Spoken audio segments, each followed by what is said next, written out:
merespon nikmat dan ujian dari Allah Subhanahu wa taala.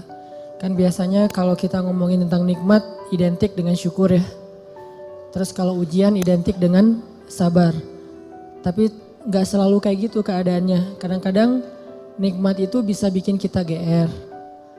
Ujian bisa bikin kita salah sangka kepada Allah Subhanahu wa taala.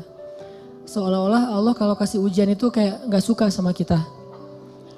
Padahal kadang Allah kalau kasih ujian itu tandanya masih perhatian sama kita. Kenapa tuh perhatiannya ngasih ujian?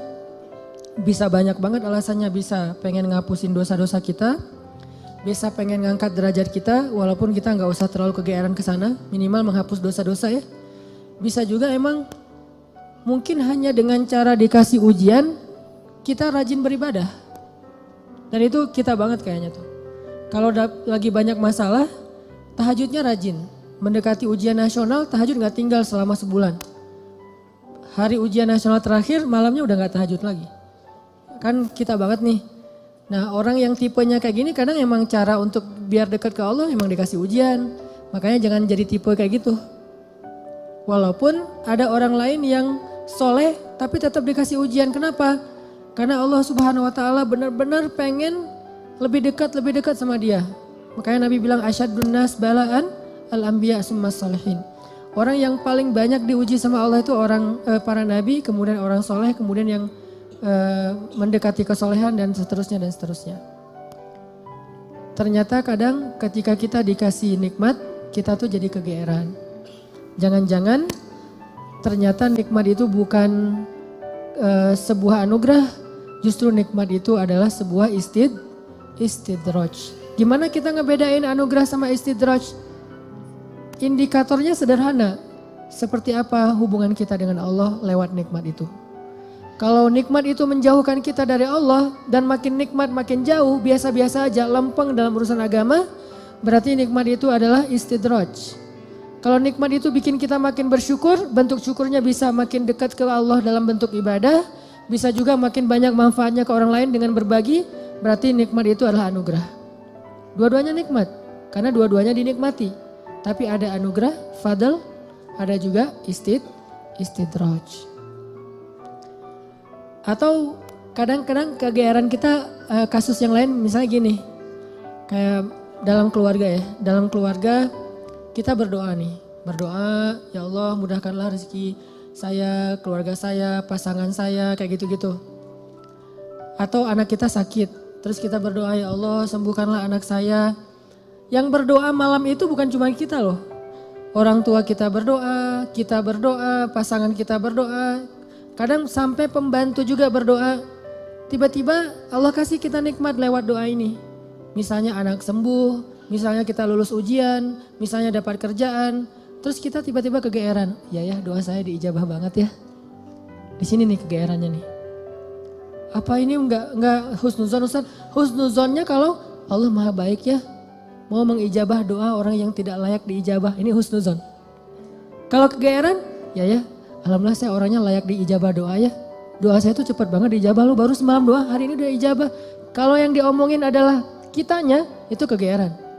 Kalau yang diomongin adalah kebesaran Allahnya, itu namanya husnuzon, bagian dari tahadus bin ni'mah. Wa amma bi ni'mati rabbika fahaddis. Yang dibicarain tuh bukan kita, tapi Allahnya. Atau kalau mau lebih nggak GR lagi, kita berhusnuzonnya bukan cuman ke Allah. Allah maha baik plus, oh ini kayaknya ada doa di dalam keluarga saya nih yang diijabah oleh Allah. Bisa doa ibu, bisa doa ayah, bisa doa pasangan, bisa doa bahkan pembantu yang kita nggak tahu diam-diam dia mendoakan kita. Jadi bukan kitanya yang hebat, yang keren, yang soleh. Tapi ada orang lain di sekeliling kita yang soleh kemudian mendoakan sehingga memudahkan urusan kita. Sama kayak dalam dakwah. Misalnya saya dengan teman-teman bikin pemuda hijrah nih. Pemuda hijrah ini dulu taklimnya 3 tahun yang lalu paling banyak cuma 30 orang. Selama 8 tahun. Tiba-tiba alhamdulillah Allah berikan keberkahan jadi rame. Kita jadi bareng-bareng sekarang ada ribuan orang misalnya. Saya selalu mention ke teman-teman ini pasti ada orang di antara tim kita nih. Yang dia itu sama Allah tuh dekat banget. Yang diam-diam malam dia berdoa, gara-gara doa dialah jadi banyak kemudahan untuk kita. Bukan, mungkin yang doa semua ikut berdoa, saya berdoa, teman-teman semuanya berdoa. Cuman jangan kegeeran, ya alhamdulillah ya, saya baru doa kemarin sekarang udah diijabah. Ini kalau kita kayak gini, ini agak kegeeran. Sesekali wajar, kalau sering kali ini gak bagus. Bikin kita jadi ngerasa udah baik, udah soleh. Dan Allah mengatakan fala tuzakku anfusakum. Jangan kalian menganggap diri kalian udah baik, soleh, suci. Huwa a'lamu bimanittaqo. Allah lebih tahulah siapa yang paling taat. Jadi teman-teman, kadang kayak gitu kegeerannya. Atau ada juga bentuk kegeerannya gini. Dia jomblo. Udah gitu ngelamar cewek hafizah 30 juz. Dia tuh belum bisa baca Quran, baru hijrah, tapi diberikan istri hafizah 30 juz. Atau sebaliknya, dia cewek baru berhijab banget, diberikan suami hafiz 30 juz. Udah gitu dia kegeeran. Wah, berarti saya udah pantas buat dia nih. Atau dia pantas buat saya. Enggak, jangan-jangan Allah sengaja ngasih kita pasangan yang soleh banget karena cuma dia yang bisa menghijrahkan kita dan memperbaiki kita. Kalau dikasih yang tanggung-tanggung ntar lepas lagi nih. Makanya dikasih yang gak tanggung-tanggung. Sekalian aja yang paling soleh, yang paling taat, yang paling berwawasan agama luas sehingga kita disuruh belajar ke dia. Bisa kayak gitu. Padahal yang datang ke dia itu banyak. Ada yang sama-sama hafiz. Kenapa yang lebih baik dari kita hafiz gak diterima? Karena udah sama-sama soleh. Terus siapa lagi yang perlu diperbaiki kan? Bisa jadi kita justru ketemu dengan orang yang keren. Karena Allah pengen memperbaiki kita dengan lewat orang itu. Ini biar kita gak kegeeran. Ustadz, kenapa sih harus gitu-gitu amat? Karena itulah sifat orang yang beriman. Coba teman-teman buka surat orang-orang beriman. Surat apa? Al-Mu'minun. Surat orang-orang beriman, surat 23 ayat 60. Itu sifat orang yang beriman. Surat 23 ayat 60.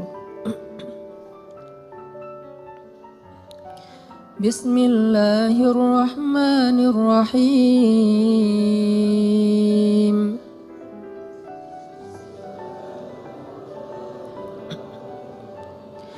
والذين يؤتون ما آتوا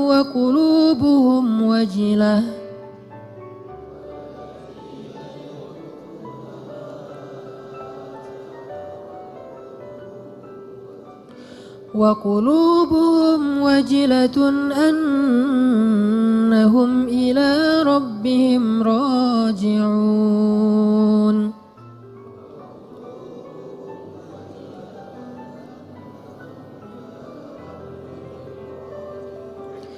أولئك يسارعون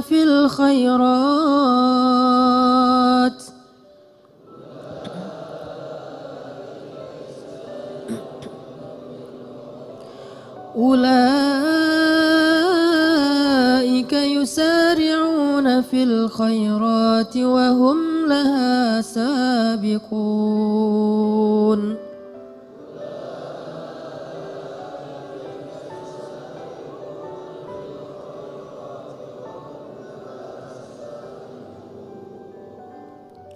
Dan orang-orang yang memberikan apa yang telah mereka berikan dengan hati penuh rasa takut karena mereka yakin bahwa sesungguhnya mereka akan kembali kepada Rabb-Nya. Mereka itulah orang-orang yang bersegera kepada kebaikan-kebaikan dan mereka itulah orang-orang yang lebih dulu memperolehnya. Ini terjemahannya agak sedikit rancu ya. Karena kalau kita baca tafsir bukan memberikan, melakukan. Jadi ketika ayat ini turun, Aisyah nanya kepada Nabi apa tafsirnya. Walladzina yu'tuna ma atau wa qulubuhum wajilah. Dan orang-orang yang telah memberikan apa yang mereka telah berikan sedangkan hati mereka masih merasa takut. Aisyah nanya, maksudnya apa ya Rasulullah? Kenapa mereka takut? Apakah mereka melakukan dosa-dosa? Apakah mereka bermaksiat sehingga mereka menjadi takut? Kata Nabi, bukan. Maksud melakukan atau memberikan di sini adalah mereka udah sholat, mereka puasa, mereka sedekah. Jadi bukan cuma sedekah ya, semua amal soleh. Mereka udah bantu orang. Jadi mereka itu udah banyak banget ngelakuin kebaikan. Sedangkan hati mereka wajilah. Masih merasa takut. Takut apa? Takut ketika kembali kepada Allah gak sanggup menghadap Allah dengan amal yang sedikit. Coba bayangin. Udah banyak amal masih takut menghadap Allah, wajilah. Gimana lagi kalau berbuat dosa, beramal aja masih takut sama Allah. Kalau kita kan kadang-kadang ngerasa takut ke Allah itu kalau habis buat dosa ya. Dan ini juga bagian dari iman, keren sih. Cuman iman kan berderajat-derajat. Lahum darajatun inda rabbihim. Orang beriman aja bertingkat. Ada orang beriman ketika bikin dosa takut kepada Allah, langsung taubat. Ada yang lagi yang lebih tinggi, lagi berbuat baik takut sama Allah. Kenapa? Dia ngerasa amal baiknya tuh sedikit dan waktunya terbatas. Dia pengen berbuat yang banyak tapi nggak punya waktu, nggak punya merasa lemah, merasa tidak maksimal, merasa belum memberikan semua hak Allah, merasa kurang, merasa belum istimewa, belum sempurna. Ini orang yang walladzina yu'tuna ma atau wa qulubuhum wajilah. Makanya teman-teman kalau teman-teman perhatiin di akhir surat Al-Baqarah kan tuh ada doa Rabbana la tu'akhidna in nasina aw akhtana. Itu bukan doa orang yang berbuat dosa loh. Itu doa orang habis beribadah. Dia habis beribadah, habis sholat misalnya, doanya Rabbana la tu'akhidna in nasina aw akhtana. Udah beribadah masih minta maaf sama Allah. Ya Allah jangan marah ya sama saya kalau saya ada yang silap, ada yang lupa, ada yang gak sempurna. Ini orang beriman, udah beribadah masih minta maaf. Sama kayak ayat idza jaa nasrullahi wal fath wa ra'aitan nasa yadkhuluna fi dinillahi afwaja fasabbih bihamdi rabbika wastaghfir. Kalau telah datang pertolongan Allah dan kemenangan dan engkau melihat orang berbondong-bondong masuk kepada agama Allah, maksudnya apa? Kalau dakwah kamu sudah sukses. Wahai Muhammad, wahai kaum muslimin, kalau dakwah kalian sudah sukses, orang berbondong-bondong ikut pengajian, orang berbondong-bondong berhijrah, jadi tren baru sekarang Islam misalnya di zaman dulu Nabi. Orang berbondong-bondong memeluk agama Islam. Dakwah kamu tuh udah keren banget, usaha kamu tuh udah maksimal. Ketika kamu mendapatkan kesuksesan dalam dakwah, maka pujilah Allah dan beristighfarlah. Kenapa? Habis berdakwah, habis sukses malah disuruh beristighfar. Dan yang disuruh itu adalah Nabi loh secara personal, bukan kaum muslimin. Kalau kaum muslimin mungkin mengatakan fasabbihu bihamdi rabbikum wastaghfiru gitu kan ya. Tapi karena personal, fasabbih bihamdi rabbika wastaghfir. Engkau wahai Muhammad. Jadi Nabi banget yang disuruh. Kalau Nabi aja disuruh istighfar apalagi umatnya. Dan Allah menyuruh Nabi istighfar bukan habis berbuat dosa, bukan. Karena Nabi tidak berbuat dosa. Kapan disuruh istighfar?